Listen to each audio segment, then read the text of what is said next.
Hello friends, good morning. आशा करता हूँ आप सब अच्छे होंगे। ईद की बहुत बहुत शुभकामनाएं।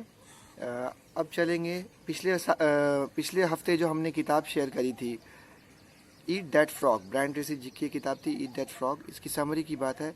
आज मैं कोशिश करूँगा कि इस बुक की समरी को एक कहानी के तौर पे स्टार्ट करूँ, कहानी के तौर पे आपको बताऊँ। आपके और हमारी लाइफ में ऐसे तरीके के लोग होंगे या हम खुद होंगे जो हमेशा टाइम मैनेज करने की दुहाई देते हैं। वो कहते हैं समय ही नहीं मिलता, वक्त ही नहीं मिलता यार, ये नहीं कर पाते, वो नहीं कर पाते, एकदम ज़रा भी वक्त नहीं मिलता।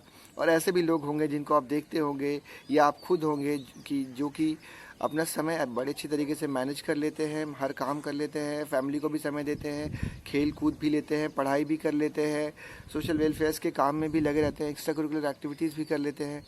तो उनमें और हम में अंतर क्या है?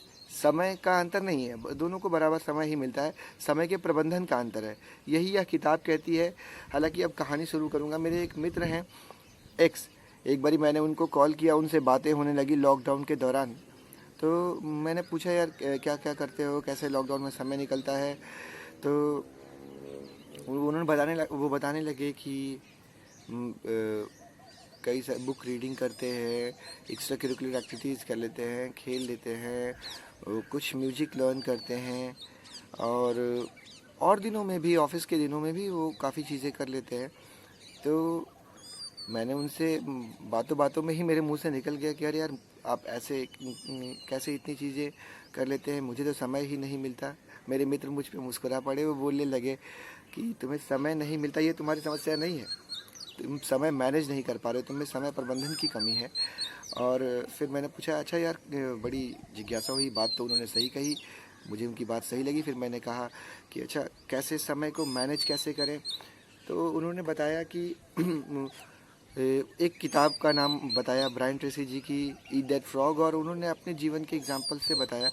उन्होंने बताया कि सबसे पहली बात है कि आपको पता होना चाहिए कि आपको करना क्या है। और हमें सबसे अपने अपने सबसे महत्वपूर्ण काम को, जिसको ब्रायन ट्रेसी जी अपनी किताब में सबसे बड़ा मेढक भी कहते हैं, सबसे महत्वपूर्ण काम को सबसे पहले ख़त्म करना चाहिए। महत्वपूर्ण काम से तात्पर्य है वैसे काम जिनके आपके जीवन में बड़ा ही करने से बड़ा ही पॉजिटिव असर आएगा, आपको अच्छे रिवार्ड्स मिलेंगे, या वैसे काम जिनको नहीं करने का बड़ा ही नेगेटिव रिवार्ड आपको मिलेगा और आपको परेशानी होगी, आपको टेंशन होगी। तो वैसे कामों को सबसे पहले ख़त्म करें।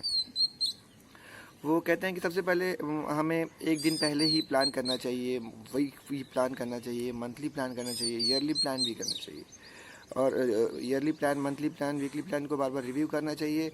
और डेली प्लान्स में जो चीज़ें आती रहे उनको ऐड करते रहना चाहिए। और सबसे महत्वपूर्ण कामों को हमेशा छांटते रहना चाहिए। और हर दिन को पहले ही प्लान कर लेना चाहिए। 10 मिनट अगर हम देते हैं दिन की प्लानिंग में, तो वो हर 10 मिनट, हर 1 मिनट हमारे 20 मिनट को सेव करता है। आप अगले दिन आप कोशिश करेंगे, इसको ट्राई करेंगे। मेरे मित्र ने मुझे बताया कि वो एक दिन पहले 10 मिनट देता है, या दिन की शुरुआत में 10 मिनट देता है, और पूरे दिन में 20 मिनट बचा लेता है। वो कहता है कि वो 80-20 का प्रिंसिपल अप्लाई करता है। वो जानता है कि अगर उसके पास 10 काम है तो 8 काम उतने वैल्यूएबल नहीं होते, 2 काम सबसे ज़्यादा महत्वपूर्ण होते हैं, तो उन कामों को पहले कर लेता है। और फिर वो कहता है कि उसने कहा कि वो काम को करने के कॉन्सिक्वेंसेस और काम को नहीं करने के कॉन्सिक्वेंसेस पे विचार करके उनको प्रायोरिटाइज करता है। फ्यूचर में उनका क्या इम्पैक्ट होगा किसी काम को करने का, नहीं करने का, इस बात से डिसाइड करने में उसे आसानी होती है कि कौन सा काम ज़्यादा महत्वपूर्ण है। वो कह रहा है कि हमेशा हमारे पास इतना समय नहीं होता कि हम सारे काम कर सके। हर आदमी प्रोक्रेस्टिनेट करता है, लेकिन उसने बोला एक टर्म है क्रिएटिव प्रोक्रेस्टिनेशन। मतलब हमें क्या नहीं करना है ये हम छांट लें, और क्या करना है ये हम छांट लें। तो सबसे महत्वपूर्ण काम को छांट लें, और जो कम महत्वपूर्ण काम है जिनको हम नहीं करने से भी काम चलेगा उनको छोड़ सकते हैं। कामों को कैटेगराइज किया जा सकता है ABCD में। कौन सा काम है जो, वो उसने बोला कि मैं ये देख लेता हूँ कि कौन सा काम है जो केवल मैं ही कर सकता हूँ और इसे करने का मुझे बहुत फ़ायदा होगा, मैं वैसे कामों को करता हूँ। कुछ काम है जो मैं आउटसोर्स कर देता हूँ। कुछ काम है जो मैं सोचता हूँ कि ये काम है तो मगर ये टाले जा सकते हैं, तो उनको क्रिएटिव प्रोक्रास्टिनेशन करता हूँ। तो इस तरीके से मैं अपना समय मैनेज करता हूँ और मुझे समय मिलता है। वो बोलता है मैं अपने की रिज़ल्ट एरियाज़ पे फोकस करता हूँ। उन टास्क पे फोकस करता हूँ जिनसे कि मुझे सबसे महत्वपूर्ण आउटपुट आने वाला हो। हम लोगों की कंपनी में भी हमारे KRAs होते हैं, की रिजल्ट एरियाज़, जहाँ से और हम पूरे ईयरली अपना ईयर प्लान करते हैं, उसमें KRAs डिसाइड करते हैं जिनसे हमें की रिजल्ट्स आने होते हैं। वैसे ही लाइफ में भी आप कर सकते हैं। और इसके लिए ABCD मेथड का भी इस्तेमाल करते हैं, उसमें वो काम को कैटेगराइज कर लेते हैं। फिर वो बोलते हैं कि हर दिन अगर दुविधा हो तो लॉ ऑफ थ्री का इस्तेमाल करता है, और जो दिन के 3 सबसे महत्वपूर्ण काम होते हैं उनको याद रखता है और फटाफट फिनिश कर लेता है। फिर सारे काम जैसे जैसे आते हैं उनको जोड़ता जाता है, समय मैनेज होता चला जाता है। तो और किसी काम को करने से पहले हमेशा लिख करके तैयारी करता है। वो कोई भी काम दिमाग में नहीं छोड़ता, जो भी काम आता है एक डायरी में लिख लेता है। जो और काम आते हैं उनको जोड़ता जाता है, और काम को कभी अगर बड़ा काम होता है तो उसको स्लाइसेस में बांट लेता है कि वो काम होना कैसे है। या तो वो उस पिक्चर्स एंड डायग्राम्स के थ्रू, और या एक सिस्टमेटिक फ्लो चार्ट के थ्रू कि ये काम कैसे होना है। इससे प्लानिंग में समय तो लगता है, मगर हर प्लानिंग में लगाया गया हर 1 मिनट आपके 20 मिनट को सेव करता है, ऐसा वो एक्सपीरियंस से भी बताता है। और ये बोलता है कि हमें एक सेंस ऑफ अर्जेंसी होनी चाहिए। जो महत्वपूर्ण काम है उन्हें तुरंत स्टार्ट करना है, उसको सोचते रहने से वो काम हो नहीं सकता। तो इसे मुझे लगा कि उसकी बात सही है, इसे अपने जीवन में भी अप्लाई किया जा सकता है। और जो बड़े काम हैं उनको छोटे छोटे भागों में बांट करके स्टार्ट सबसे पहले करें, और छोटे छोटे भागों में बांट करके करना शुरू करें। और उसने तरकीब मुझे बताई जो मैं याद कर पाता हूँ कि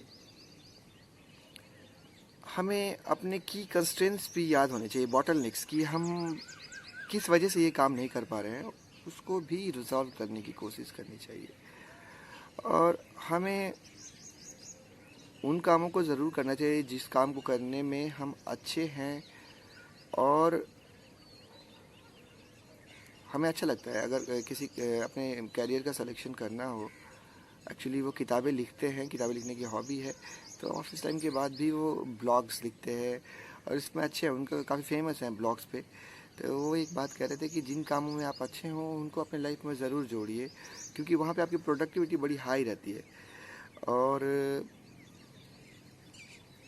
इस तरीके से उन्होंने कई मेथड्स बताए जिससे कि आप अपने जीवन में प्रोडक्टिविटी को बढ़ा सकते हैं। अपने टाइम को बांट लीजिए।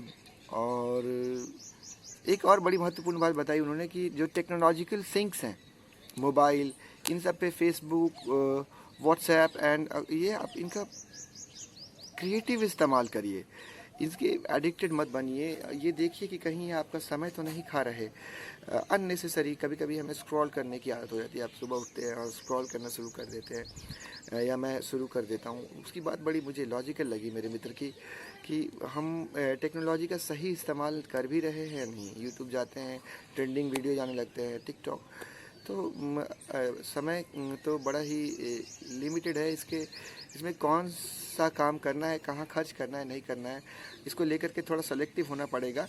और मोबाइल, टीवी, ये सब टेक्नोलॉजिकल थिंग्स हैं, इनके बेनिफिट्स है तो नुकसान भी है, इसलिए इसको सोच समझ कर इस्तेमाल करना पड़ेगा। इसी के साथ ये कहानी मुझे उनकी बातें बड़ी रोचक लगी, और ये बातें उन्होंने ब्रायन ट्रेसी की किताब से ली थी। तो इस तरीके से ब्रायन ट्रेसी जी की किताब की समरी ख़त्म करता हूँ। अब अगली किताब इस ग्रुप में जो मैं डाल रहा हूँ, एक किताब मैंने पढ़ी थी, man search for meaning. Viktor E Frankl ji इसके ऑथर हैं। बड़ी ही पावरफुल किताब है, बड़ी पॉजिटिव किताब है। मैं आपको रिकमेंड करूँगा कि आप ज़रूर पढ़िए और अपने व्यूज़ शेयर करिए। ये किताब थोड़ा सा इसके बारे में बताना चाहूँगा। 2 भागों में बटी है। पहले भाग में ऑथर, जो कि एक मनोविज्ञानी है, जर्मनी के ऑस्विच कैंप में, कंसंट्रेशन कैंप में लाइफ को बताते हैं। और दूसरे पार्ट में एक लोगोथेरेपी है जो उन्होंने कंसंट्रेशन कैंप में आने से पहले डेवलप की थी, लाइफ की पॉजिटिविटी से लेकर के कैसे पॉजिटिव रहा जाए। ये किताब हमें दो मुख्य बातें ज़रूर सिखाती है।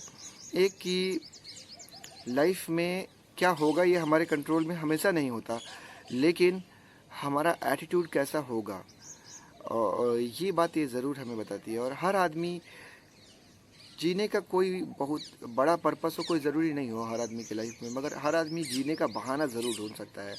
और मैं आपसे रिक्वेस्ट करूँगा, पर्सनल रिक्वेस्ट करूँगा, ये किताब मुझे बड़ी अच्छी लगी थी और मैं दोबारा पढ़ूँगा ये किताब, और आप लोग भी ज़रूर पढ़िए। सारे रिसोर्सेज मैं ग्रुप में शेयर करूँगा। धन्यवाद दोस्तों। ईद मनाइए और अपना दिन अच्छे तरीके से बिताइए फैमिली के साथ, और ब्रायन ट्रेसी जी की किताब की कुछ की लर्निंग्स के साथ अपना समय बचाइए, अपनी प्रोडक्टिविटी बढ़ाइए, और अपने उस सबसे बड़े मेढक को पहचानिए जिसे ख़त्म करके आपको मेंटल पीस और प्रोडक्टिविटी का एहसास होगा। थैंक यू वेरी मच दोस्तों। Have a good day.